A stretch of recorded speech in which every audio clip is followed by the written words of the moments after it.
পৌষ মাসের সংক্রান্তি, কুকুর বিড়ালকেও বাইরে রাখে না বা তাড়িয়েও দেয় না, সেখানে বাড়ির মেয়ে ঈশানী সে বাড়ির বাইরে, তাও আবার কার জন্য? 63 বুড়ি আর রামপাটার ছেলের জন্য। হ্যাঁ, কালকে লাইভটা দেখছিলাম, একটা কোথাও আমার কষ্ট হয়েছে, আমি মেয়ে তো আমার কিন্তু খারাপ লেগেছে। দেখো ঈশানীকে আমি খারাপ কথা বলি, যাই বলি, হ্যাঁ অন্যায় দেখলে আমি আবারও বলবো, বলছি তো অন ক্যামেরায় বলছি, অন্যায় দেখলে বলবো। হ্যাঁ আচ্ছা, বাড়ির বাইরে যে মেয়েটা, তারপরেও কি করে পাঠা বা 63 বুড়ি ভিডিও করছে, কেননা ওকে তো খুব ভালোবাসে, তারপরে 63 বুড়ি লাইভ করছে। এখানে কোথাও তোমাদের মনে হচ্ছে না চাল খাটানো হচ্ছে?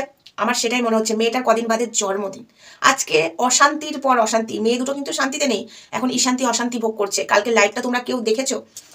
এই ভিডিওটা আমি আজ সংক্রান্তির দিন রাতে করছি, তোমরা কাল সকালে পাবে, মানে কালকের লাইভটা, ঠিক আছে? কালকের লাইভটা ঈশানী আমি দেখেছি, আজকের লাইভটাও দেখেছি, কোথায় আছে সেটা বুঝতে পারলাম। হাই ফ্রেন্ডস, সোমা ওয়ার্ল্ডে তোমাদেরকে অনেক অনেক স্বাগত আর অনেক অনেক ভালোবাসা। চলে এসেছি আরও একটা ভিডিও নিয়ে। তো আজকে দেখো পৌষ সংক্রান্তি, আমি রাত্রেবেলায় ভিডিওটা করছি, কাল সকালে পাবে। পৌষ সংক্রান্তি, সংক্রান্তির আগের দিন থেকে কুকুর বিড়াল তো দূরের কথা, তাড়িয়েও দেয় না, তো সেই মেয়ে আছে বাড়ির বাইরে। আজকে আমি বুঝতে পারছি না ঈশানীর মা বাবা, আমি জানি না ওরা কেমন, দরকার হলে মেয়েকে চাপকে ঘরের মধ্যে রাখা উচিত, মেয়ে বাড়ির বাইরে চলে যাচ্ছে সেখানে কিছু বলছে না, এটা আমার একটু খারাপ লাগলো। মেয়ের মা বাবা তো একটু চাপকে ঘরের মধ্যে রাখতে পারে। তো জানি না বাপু, মেয়ে, আমি এটাও শুনেছিলাম ওই আমাদেরই ক্রিয়েটারের কাছে, মেয়ে মাকে খুব ঝাঁঝায়, তারপরে খেকিয়ে ওঠে, তখন সে কথা বলতো, আমাদের এখানকার ক্রিয়েটার, সে কথা বলতো, খুব খেকিয়ে ওঠে। জানি না, হয়তো এরকমই, হয়তো রিমির মতো না, শুধু রিমিই খারাপ না, এও মনে হয় এরকম। তো যাই হোক, এত কথা আমি বলতে চাই না। মেয়েটার জন্মদিন, তার আগে এই ছেলেটা সবার জন্মদিনের আগে আগে এরকম অশান্তি শুরু করে, জানো তো, এরকম অশান্তি শুরু করে, বুঝেছো? তার থেকেও বড় কথা, ওর মা কি সুন্দর ভিডিও করছে, ছেলে কি সুন্দর ভিডিও করছে, লাইভ করছে। ওর যদি নিজের ছেলে কোথাও যদি এরকম হতো না, দেখতে এতক্ষণ গলা ফাটিয়ে, বাবারে আমার তো সেই দিনগুলো মনে আছে, বাঁচাও দিদিরা বাঁচাও, দিদিরা বাঁচাও করে চিৎকার করছিল। আজকে যেখানে ঈশানী বাইরে আছে, যাকে কিনা খুব ভালোবাসে, মাম্মাম বলে তাকে, আজকে মেয়েটা বাড়ির বাইরে, কই তার মুখে তো আমি কষ্টের ছাপ দেখতে পাচ্ছি না, আনন্দের ছাপ দেখতে পাচ্ছি। ঝগড়া করতে বসে যাচ্ছে আমাদের সাথে। কিরে 63 বুড়ি, কিরে পাঠা, তুই যাকে ভালোবাসিস, ও তোর তো আবার বন্ধু, কখন কি বলিস আমি বুঝে পাই না। একবার বলিস বন্ধু, একবার বলিস ভালোবাসি, একবার বলিস বিওয়াসরা বলছে ওকে মেনে নাও, একবার বলে একে মেনে নাও, আমি বুঝে পাই না। কিন্তু কথাটা হলো, তোরা কি সুন্দর ভিডিও করছিস, আমি সেটাই ভাবছি। ঈশানীকে নাকি তোরা ভালোবাসিস, ঈশানী না খেলে তোরা খেতে পাস না। আবার এই খাওয়া নিয়ে আমি বুঝি না, একবার রিমি চলে গেলে পাঠার মা বলে আমার একা খেতে ভালো লাগছে না, পাঠা বলে একা খেতে ভালোবাসে না, ভালো লাগছে না। আবার ঈশানী চলে আসে, তখন রিমিকে ভুলে যায়, আবার ঈশানী চলে গেলে বলে আমার খেতে ভালো লাগছে না। এরা যে কত নাটক করবে মা আর ছেলে মিলে, তারপরে আবার অন্যকে দোষারোপ করে, অন্যকে খারাপ কথা বলে। আজকে যে ঈশানী বাড়ির বাইরে, সেটা কার কারণে? 63 বুড়ি আর পাঠার কারণে। কালকে ঈশানীর লাইভটা দেখছিলাম, লাইভে বলছে আমার এখানে খুব ঠান্ডা লাগছে, ওই জায়গাটা শুনে আমার ভীষণ কষ্ট লেগেছে, বিশ্বাস করো, খুবই কষ্ট লেগেছে। ও আমার পার্সোনাল শত্রু নয়, হ্যাঁ ভুল দেখি তুলে ধরি, যেগুলো ভুল করে সেগুলো আমরা তুলে ধরি, এটা আমাদের কাজ। কিন্তু ওই মেয়েটা যখন বলছে, দেখো যেখানেই যাক, বাড়িতে একটা সুখে, মানে নিজের খাটে নিজের ব্ল্যাঙ্কেটে লেপের তলায় ঢাকা, লোকের বাড়িতে যে একটু পার্থক্য আছে, তাই না? তো ওই লাইভ ওই কথাটা আমি শুনছিলাম, খারাপ লাগছিল। তো দেখ ঈশানী, একটা কথা বলি, তুই একে ওকে দোষারোপ করছিস, আজকে নিজে যদি ঠিক থাকতিস, আজকে হয়তো তোর এই দিনটা দেখতে হতো না।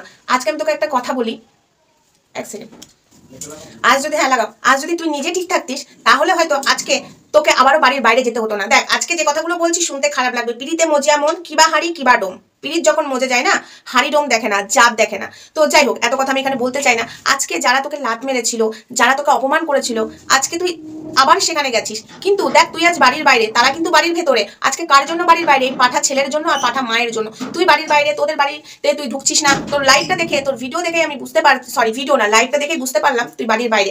আমি বিষয়টা বুঝতে পারিনি বলে আমি লাইভটা ভালো করে দেখলাম, তারপরে আমি দেখলাম যে সত্যি সবাই বলছে কমেন্ট বক্সে যে ঈশানী বাড়ি থেকে পালিয়ে গেছে, ঈশানী বাড়ি থেকে পালিয়ে গেছে। আমরা পালিয়ে গেছে কেন ভাষাটা ভাই, আমি আবার বললাম যে পালিয়ে গেছে মানে, তখন বলছে রাগ করে চলে গেছে। আমরা হ্যাঁ তা সেটা বলো, পালিয়ে যাওয়াটা আবার কি কথা? আমি আবার কমেন্ট এরকম, তারপরে বিষয়টা বোঝার চেষ্টা করলাম, আমি দেখলাম, আমি দেখিনি, দেখার পরে আমি ভাবছি আজকে এটা বাড়ির বাইরে, আর যারা এখানে নাচানাচি করছে, যারা এই অশান্তির মূল, ঠিক আছে, নাচানাচি মানে অশান্তির মূলই, আজকে তারা সুখে শান্তিতে ঘরে রয়েছে, আর আরেকটা মেয়ে বাড়ির বাইরে।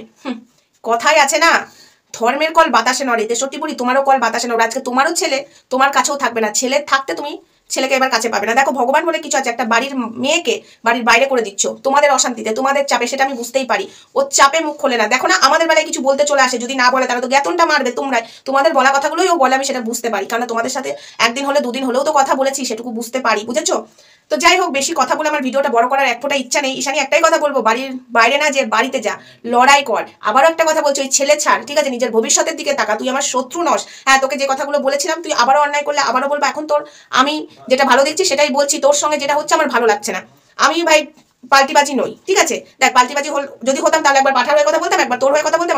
আমি মেয়েদের সাথে, আমি মেয়েদের হয়েই কথা বলি। আমি যখন বুঝতে পেরেছিলাম রিমিকে অনেক অপমান করেছিলাম, অনেক, যখন বুঝতে পারলাম যে পিঙ্কি পাল রিমি এমনি এমনি করছে না, এরা এই ছেলেটাই খারাপ, তখন কিন্তু সেই জায়গা থেকে সরে এসে আবার যেই জায়গায় দাঁড়িয়ে আছি সেই জায়গাতেই দাঁড়িয়ে আছি।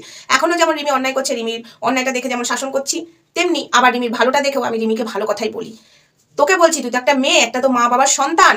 এরা হলো এরকমই, দেখ তুই বাড়ির বাইরে, এরা কিন্তু ভিডিও করছে, লাইভে বসছে, কিন্তু আমি হলে মনে হয় পারতাম না। যাকে আমি ভালোবাসবো, যে মেয়েটা আমাদের বাড়িতে দিনরাত আসে, সেই মেয়েটা বাড়ির বাইরে, আমি কি করে ভিডিও করবো, কি করে লাইভ করবো, এটা ভাবতাম।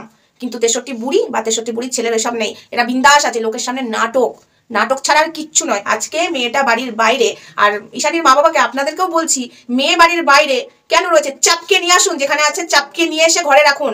আর আপনারাই বা কেমন, ওই যে পাঠাদের বাড়িতে চলে যাচ্ছে, আপনারা যে বলতে পারেন না, যেখানে ছেলে ডিভোর্স হয়নি, যেখানে আমার মেয়েকে আমি চাই না আপনাদের বাড়িতে আসতে, দরকার হলে 63 বুড়ির চুলের মুঠি ধরে ছিঁড়ে আসুন। কথায় কথায় তো খুব চোপা করে। একবার তো দেখলাম ওই যে ভিডিও ক্লিপটা তো আমি দিয়েছিলাম, আপনাদের দুয়ার অব্দি ঝগড়া করতে চলে গেছিল।